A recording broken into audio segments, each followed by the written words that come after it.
such a month for ever, such a month for completeness, such a month for all the time, such a month for এই এমন একটা বন্ধন চিরজীবনের মতো। চিন্তা করে যান, এমন একটা বন্ধন চিরজীবনের মতো, মানে তুমি যতদিন থাকবে আমিও ততদিন থাকবো। কিন্তু বলুন, কোন এক মা সন্তানের জন্ম দিয়ে মা মারা গেল, তাহলে সম্পর্কটা টিকল? তুমি যতদিন থাকবে আমিও ততদিন থাকবো, কই মা তো মরে গেল। আপনারা বলতে পারেন সবার তো মা মরে না, একজনে মরে। আমি ধরে নিলাম সেই বাড়িতে 100 বছর কেউ মরবে না, তবু যে সম্পর্কটা টিকে থাকবে স্বার্থের উপরে। প্রত্যেক মা বাবা চান আমার ছেলে মেয়েকে কনভেন্টে পড়াবো, ইংলিশ মিডিয়ামে পড়াবো, ডাক্তার করব, ব্যারিস্টার করব, ইঞ্জিনিয়ার করব। কিন্তু এমন কোন মা বাবা এখানে আছেন যিনি বলেন আমার ছেলেকে সুভাষ বোস করবো? না। এমন কোন মা বাবা আছেন যিনি বলেন আমার ছেলেকে বিবেকানন্দ করবো? না। কেন না, ছেলেটাকে যদি ডাক্তার করতে পারি, কোন ডাক্তার থাকলে কিছু মনে করবেন না, কেননা কোনো প্রফেশনকে আমার আঘাত করার ইচ্ছে নয়। সবেরই ভালো খারাপ আছে, খারাপ নেই, ভালো আছে খারাপ আছে। আমরা আর্জি করে ভালো দেখেছি, খারাপও দেখেছি, সে খারাপগুলোর উদ্দেশ্যে বলছি। একটা ডাক্তার যদি মাসে গরমকালে গোটা চারেক ডায়রিয়ার পেশেন্ট পায়, তাহলে বুঝে যান কত টাকা বিল হবে। ছেলেটাকে যদি ইঞ্জিনিয়ার করতে পারি, 2-4টা দাগ টানতে পারলে 1000 টাকা, 10,000 টাকা। ছেলেটাকে যদি ব্যারিস্টার করে কলকাতা হাইকোর্টে পাঠাতে পারি, যত মিথ্যে বলবে তত পয়সা। কিন্তু ছেলেটা যদি সুভাষ বোস হয়, দেশের জন্য জীবন দেবে। ছেলেটা যদি বিবেকানন্দ হয়, বাড়ি থেকে পালিয়ে যাবে, বুড়ো বয়সে কে দেখবে? এখানেও স্বার্থ। প্রত্যেক মা বাবা চান আমি ছেলে মেয়েকে মানুষ করে বড় করব, একটা চাকরি পাইয়ে দেবো, বুড়ো বয়সে আমাকে দেখবে। স্বার্থ ছাড়া কেউ চলে না। কিন্তু একটা জিনিস লক্ষ্য করেছেন আপনারা, ছেলে হোক আর মেয়ে হোক, ছেলে হোক আর মেয়ে হোক, ছেলে যদি হয় বউ নিয়ে চলে যাবে দিল্লি, ব্যাঙ্গালোর, নাহলে মুম্বাই। পশ্চিমবাংলায় তো কাজ নেই, অন্য স্টেটে চলে যাবে। আর যদি আপনার মেয়ে হয়, মেয়েও কারো বিয়ে করে চলে যাবে অন্য স্টেটে।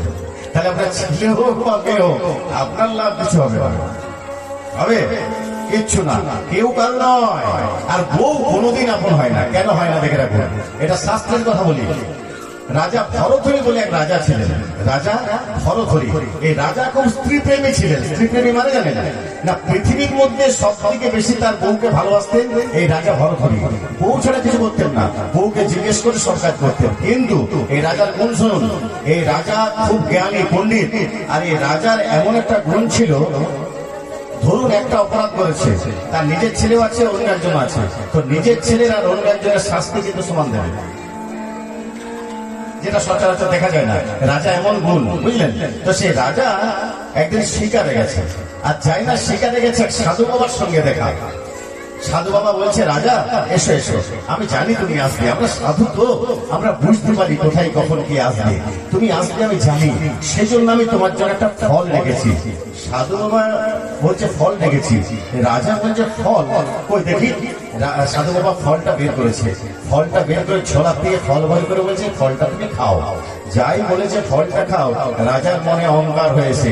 রাজা বলছে সাধু বাবা আমাকে ফল দেখাচ্ছেন, আমার রাজমহলের পিছনে যে ফলের বাগানটা আছে, আপনার মতো এরকম 1000টা সাধুকে শুধু ফল খাইয়ে রাখতে পারে।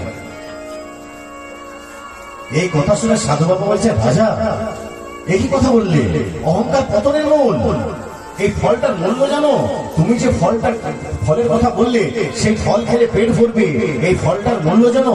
এই ফলটা যদি তুমি খাও, তোমার যৌবন সারা জীবন এরকম থাকবে, তুমি কোনোদিন বৃদ্ধ হবে না, বুড়ো হবে না, তুমি যতদিন বাঁচবে আমি এরকম অবস্থায় দেখতে চাই বলে ফলটা তোমায় দিচ্ছি। রাজা বলছে এমন ফল, অপরাধ মার্জনা করবেন, আমি ভুল করে ফেলেছি, আমি জানি না কেন বলে ফেললাম, অন্যায় হয়ে গেছে, ফলটা আমায় দিন, আমি খাবো। রাজা ফলটা নিয়ে নিয়েছে, কিন্তু খায় নাই। কেন খায়নি না, দেখবেন কেউ যদি কারুকে আসল ভালোবাসে, কেউ যদি কারুকে আসল ভালোবাসে, সে নিজের থেকে তাকে বেশি সুখী দেখতে চায়। কেন? আমার কষ্ট হচ্ছে হোক, সে যেন সুখী হয়, এটা চাই। এখন রাজা মনে মনে ভাবছে, আমি আমার বউকে একটা ভালোবাসি, ফলটা আমি কেন খাবো, বউকে দেবো। রাজা ফলটা নিয়ে সোজা রাজমহলে এসে রানীকে ডেকেছে, রানী এদিকে এসো, বলো শোনো আমি তোমার জন্য একটা ফল এনেছি, রাজার হাতে ফলটা দেখে রানী বলছে, আমি তো প্রতিদিন ফল খাই, অনেক অনেক ফল খাই, হ্যাঁ আবার ফল কেন? বলছে না না, ওই ফল আলাদা, এই ফল আলাদা, ওই ফল খেলে পেট ভরবে, এই ফলটার মূল্য জানো? এই ফলটা যদি তুমি খাও তোমার যৌবন সারা জীবন এরকম থাকবে, তুমি কোনোদিন বৃদ্ধ হবে না, বুড়ি হবে না, আমি যতদিন বাঁচবো তোমার এই অবস্থায় দেখতে চাই বলে ফলটা তোমার জন্য নিয়ে এলাম। রানী বলছে এমন ফল, দাও দাও ফলটা আমি খাবো। রানী ফলটা নিয়ে নিয়েছে কিন্তু খাইনি। কেন না? রাজা রানীকে ভালোবাসে, রানী কিন্তু আবার রাজাকে ভালোবাসে না। রানী ভালোবাসে রাজ্যের একটা ভৃত্যকে, একটা চাকরকে। সেই চাকরটাকে ডেকে পাঠিয়েছে। চাকরটা এসেছে, রানী আমায় ডেকেছো কেন? বলছে আমি তোমার জন্য একটা ফল দেখেছি। আরে তো ফল তো আমি খাই, তুমি তো সকালে এক করে আমার বাড়িতে ফল পাঠিয়ে দাও। আরে সেই ফল এই ফল তফাৎ আছে, ওই ফলটা খেলে পেট ভরবে, আর এই ফলটার মূল্য জানো? এই ফলটা যদি তুমি খাও তোমার যৌবন সারা জীবন এরকম থাকবে, তুমি কোনোদিন বৃদ্ধ হবে না, বুড়ো হবে না, আর আমি যতদিন বাঁচবো তোমায় এরকম অবস্থায় দেখতে চাই। কেন? তোমায় আমি ভালোবাসি, এই ফলটা তুমি খাও। চাকরটা বলছে এমন ফল, দাও দাও ফলটা দাও আমি খাবো।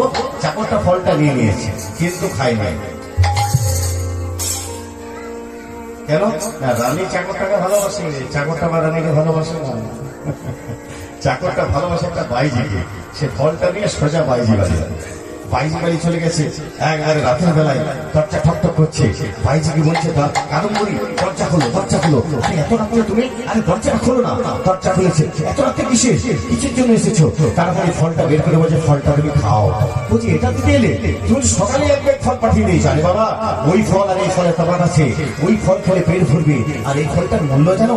এই ফলটা যদি তুমি খাও তোমার যৌবন সারা জীবন এরকম থাকবে, তুমি কোনোদিন বৃদ্ধা হবে না, বুড়ি হবে না, আর আমি যতদিন বাঁচবো তোমার এই অবস্থায় দেখতে চাই, আমি তোমার নৃত্য গীত দর্শন করতে চাই, সেই জন্য ফলটা তোমায় দিচ্ছি, ফলটা তুমি খাও। বলছে আচ্ছা ঠিক আছে দাও দাও ফলটা আমি খাবো। বাইজিটা ফলটা নিয়ে নিয়েছে কিন্তু খাই নাই। কেন না? চাকরটা বাইজিটাকে ভালোবাসে, বাইজিটা বা চাকরটাকে ভালোবাসে না। বাইজিটা ভালোবাসে স্বয়ং রাজাকে। সে রাজাকে ডেকে পাঠিয়েছে। রাজা এসেছে। রাজা আসার সাথে সাথে বলছে কাদম্বরী তুমি ডেকেছো কেন? ফলটা বের করে বলছে ফলটা তুমি খাও। রাজা তো ফলটা চিনতে পেরেছে। রাজা বলছে ফলটা খেলে কি হবে? রাজা ফলটা চিনতে পেরেছে দেখেই বলছে ফলটা খেলে কি হবে?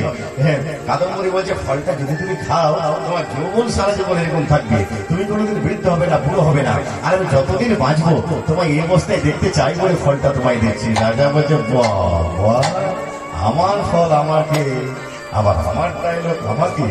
কাদম্বরী একটা জিনিস আমি বিশ্বাস করেছি, কি পৃথিবীর মধ্যে সব থেকে বেশি তুমি আমাকে ভালোবাসো, সেই জন্য ফলটা তুমি আমাকে দিচ্ছ। এবার আমার চোখের দিকে তাকে একটা সত্যি কথা বলো। কি কথা? শোনো, এই ফলটা তুমি পেলে কোথায়? কাদম্বরী বলছে ফলটা আমাকে একটা ভৃত্য দিয়েছে, চাকর, তাই নাকি? তাকে ডাকো। চাকরটা এসেছে। চাকরটা এসে রাজাকে দেখেই তো অবস্থা খারাপ, বুঝলেন? চাকরটা ঠক ঠক ঠক ঠক ঠক ঠক ঠক করে কাঁপছে। রাজা বলছে সোজা হয়ে দাঁড়া, আর আমার চোখের দিকে তাকাবি না। কেন? আমার চোখের দিকে তাকিয়ে তুই অজস্র মিথ্যে বলবি, তুই কাদম্বরীর চোখের দিকে তাকা। কেন? আমি এটা বুঝে গেছি পৃথিবীর মধ্যে সব থেকে বেশি তুই কাদম্বরীকে ভালোবাসিস। তুই কাদম্বরীর চোখের দিকে তাকিয়ে বল ফলটা তুই পেলি কোথায়? চাকরটা বলছে অপরাধ মার্জনা করবেন, এই ফলটা আমাকে রানী দিয়েছে। আচ্ছা, রানী দিয়েছে। রাজা সাথে সাথে রাজমুকুটটা খুলে নামিয়ে দিলেন, রাজবেশটা খুলে ফেলে দিলেন, নাপিত দেখে মাথাটা নেড়া করে একটা টিকি রেখে কপির বস্ত্র করে বললেন এই মুহূর্তে আমি সন্ন্যাস নিলাম। রাজা সাথে সাথে সন্ন্যাস নিয়ে নিল। সন্ন্যাস নিয়ে রাজমহলের ভেতরে ভেতরে পেরিয়ে যাচ্ছে। রাস্তার দুদিকে রাজ্যের বাসী সবাই দাঁড়িয়ে আছে। বলছে রাজামশাই এমন কেন করলেন? আপনার মতো জ্ঞানী পণ্ডিত এমন রাজা হঠাৎ সন্ন্যাস নিয়ে নিলেন, কি হবে রাজত্বের? আপনি কেন সন্ন্যাস নেন? রাজা চুপ, কোনো কথা বলে না, চুপ করে পেরিয়ে যাচ্ছে। যেতে যেতে যেতে যেতে যাই না বড় গেট এসেছে। ওই গোটা রাজ্যের যে বড় গেট, গেট খুলে দেওয়া হয়েছে। যাই না একটা পা বাইরে দিয়েছে, দেখছে 10 জন দাঁড়িয়ে আছে। কে কে? বাঁ দিকে 5 জন, ডান দিকে 5 জন। বাঁ দিকে 5 জন সাধু আর ডান দিকে 5 জন পরম বৈষ্ণব। করজোড়ে দাঁড়িয়ে সাধু রাজামশাইকে বলছে রাজামশাই আমরা আপনাকে একবারও জিজ্ঞাসা করবো না কেন সন্ন্যাস নিলেন, আমরা আপনার কাছে একটু জ্ঞান চাই, কিছু জ্ঞান দিয়ে যান। আমরা জানি আপনি খুব জ্ঞানী, খুব পণ্ডিত, একটু কিছু বলে যান যেটা আমাদের জীবন বদলে দেবে। রাজা ওখানে একটি কথা বলেছিল, শুনে রাখুন, জেনে রাখুন, ইস দুনিয়া কো প্যার কিয়া তো ডুব জায়েগা गया इस दुनिया को किसी भी चीज को प्यार किया तो डूब जाएगा और मेरे कान्हा को प्यार किया तो उतरे जाएगा। এই পৃথিবীর কাউকে ভালোবাসতে গেলে ডুবে যাবেন আর ভগবানকে ভালোবাসতে গেলে উতরে যাবে। আমরা সাধারণ মানুষ, আমরা কি বলি জানেন? আমাকে যে ভালোবাসে আমি তাকে ভালোবাসি, বলি না সবাই? আমাকে যে ভালোবাসে আমি তাকে ভালোবাসি। কিন্তু যারা মহাপুরুষ তারা কিন্তু এ কথা বলে না, তারা উল্টো কথা বলে। কি বলে? আমাকে যে ভালোবাসে আমি তাকে ভালোবাসি না। আমাকে যে ভালোবাসে আমি তাকে ভালোবাসি না, আমার ভগবানকে যে ভালোবাসে আমি তাকে ভালোবাসি।